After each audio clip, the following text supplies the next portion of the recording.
and days where you don't have work sometimes. Yeah. So you've got to manage your time.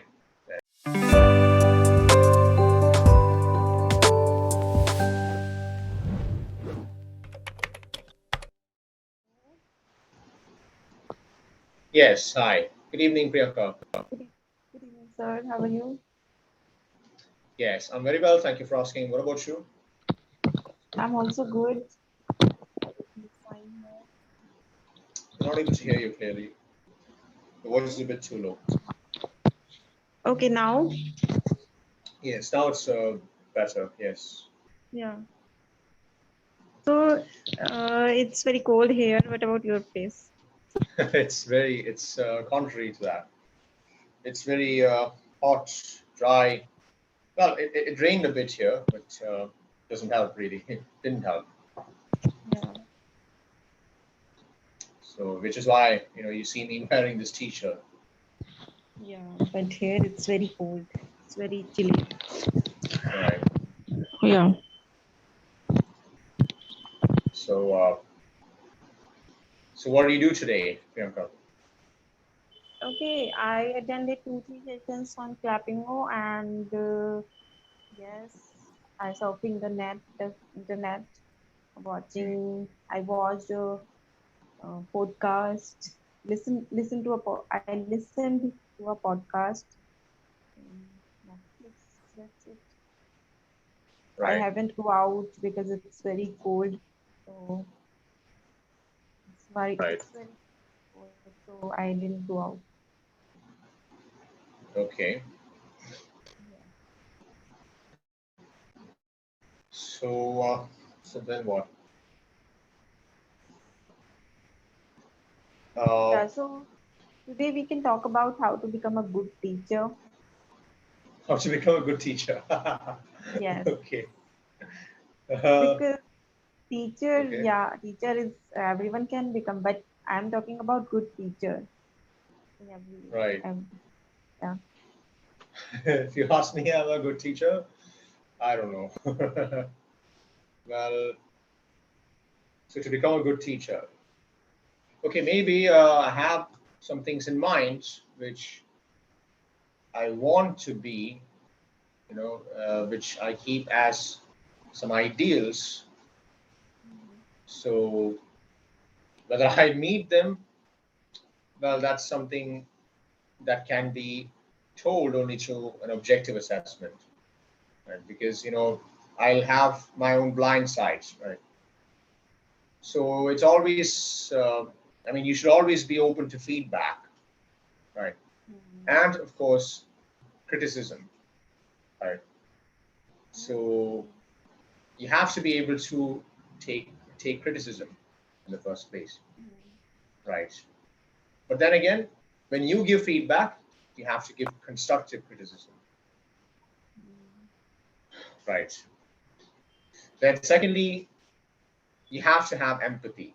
And empathy is Yeah, the first and empathy is foremost very thing, important. Yeah. right, for a teacher. Mhm. Because without empathy, you don't understand the student, right, what their needs are. And of course, Yeah.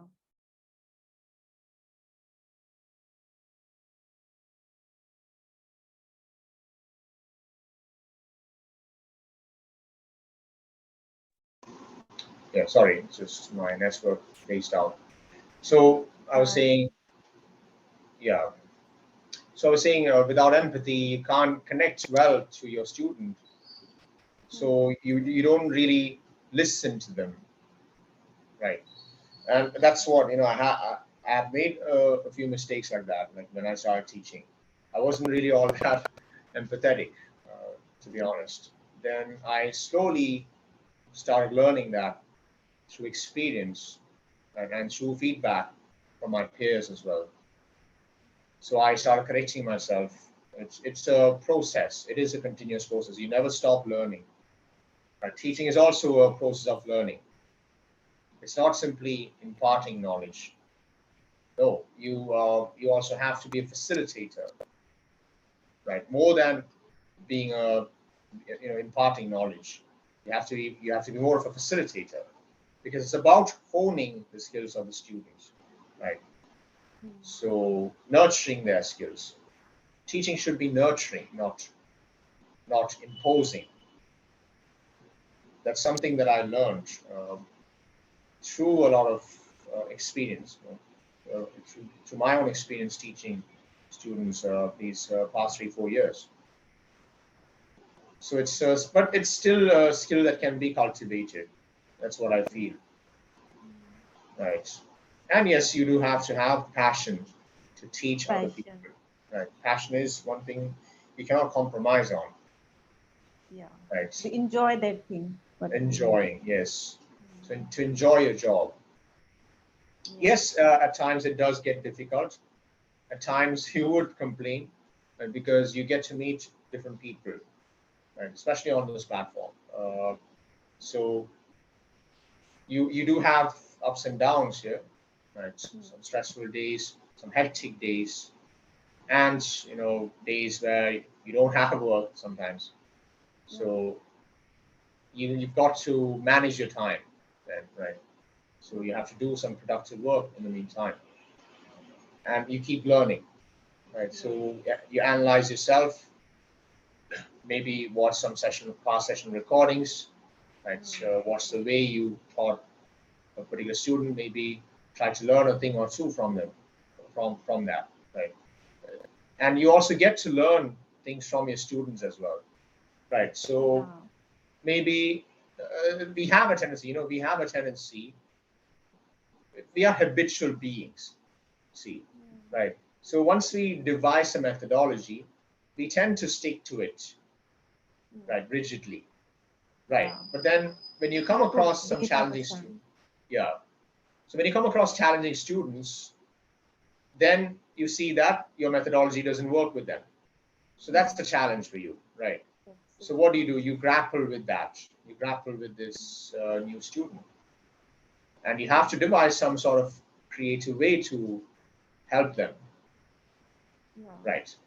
And in the process, you also learn things. You learn new ways to teach.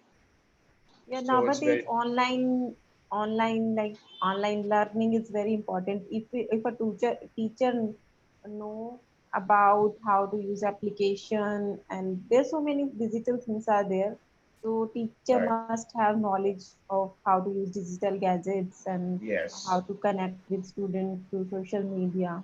They can right. use these kind of application, and quizzes are also there. There's a application quizzes, so they can make learning effective. Yes, precisely. So with virtual learning, you have many things in your hand, right? You have everything at your fingertips. It's all Yeah. about mobilizing all those resources in the right way, right? So many learners are, learners are of various types. So some learners are auditory learners, some learners are visual learners, and so on, right? So you have to take that into account and customize accordingly. So there is Yes. that. Yeah. True. So you have to mobilize your multimedia resources when you teach online, right? So it requires research as well as introspection, as well as the openness to look inward, the openness to look inward, right? Yeah. So it is kind of a transformative process, Yeah. right? It's a very dialectical But process. yeah, but some teachers are like very stereotyped. They follow their traditional methods, and they follow traditional methods, and they follow their own rule how they are going to teach. They are not updating themselves. So this is Yeah. quite boring nowadays. Yes. Yes. Right. So it's important to stay updated about new ways of teaching, right? So reading blogs about teaching certainly helps. So you get to connect with other teachers, right? You can find other teachers through LinkedIn, right? Connect with them. Maybe they write blogs themselves, right? And you get to share ideas with them, right? And maybe have discussions, right? Figure out what works for students, right? So yes, we need that sort of an openness, right, to change and to implement change. So especially with the advent of AI technology, right? We have Chat GPT at hand, right? And we can Chat use it GPT, for, yeah.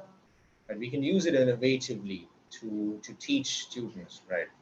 And we can also help them teach. I mean, we can also teach them how to use Chat GPT and make use of it to help themselves.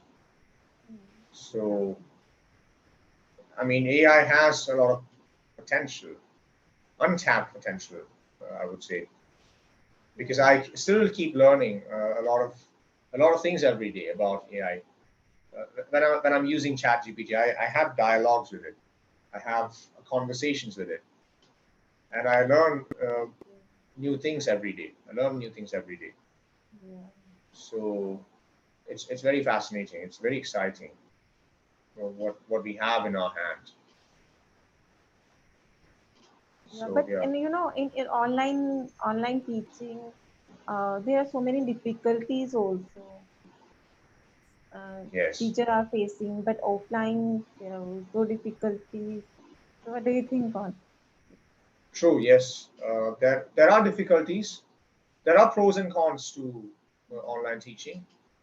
It's not like a cakewalk. Yeah, So, so one thing is you can't assign homeworks easily, but yes, in some ways you can. Right. So you have to be able to monitor the progress of your students. Right. yeah, So if it were offline teaching, you can give them homeworks. You can assign them homeworks directly, and you get to check yeah. them. Right. But then when it comes to online teaching, there are time constraints Time which you have to constraint, and stick you have to interact. You have interact. to make your class interactive. Otherwise, Yes. student will not come in online because they are not bound. There is no Right. foundation. They can play games Yeah. while attending classes. They will involve in something else. So you have to make class interactive. Right. But in offline, you have your eyes on your student, so they don't have any chance to go out and to the Right. class, go out from the class, and they can't do anything because they know teacher is physically available here and he can see whatever you are doing. But in online Right. classes, it's very difficult to Yes. know how what Yeah. students are doing. Right. When It's they turn very off the difficult. camera. Yeah. Yeah. So yeah, it's sometimes annoying as well. Like when they turn off cameras and they just speak. Okay. Mm. Yeah. But they might not be fully involved in the session, right, in the class. Mm. So there are challenging times like that. Yes, we have to put up with it no matter what. We can't be impolite to them, right? Uh, Yeah. so we have to maintain politeness. Right. Uh, yeah. So aside from that, yes, yeah, you have to stay updated about how to use technology, right? So you Technology. can Yeah. use other forms of technology like writing pad, and you have to be able to know how to use the writing pad. It's easy, but you have to be sort of dexterous with it, right? Like drawing diagrams, right, on the screen. You have to get yeah, you have to practice that a bit. Then to be able to type faster, right? Yeah. So that's one skill that you need to have, right? Especially given the time constraints. So you need typing skills as well. Right? You need Yes. to be good with technology. You also need to have resources in hand, right? So resources to give extra work, to assign extra work, to enable the learner to learn on their own, right? To study on their own, do a bit of self-study. So you Yes. need to have all these resources in hand always.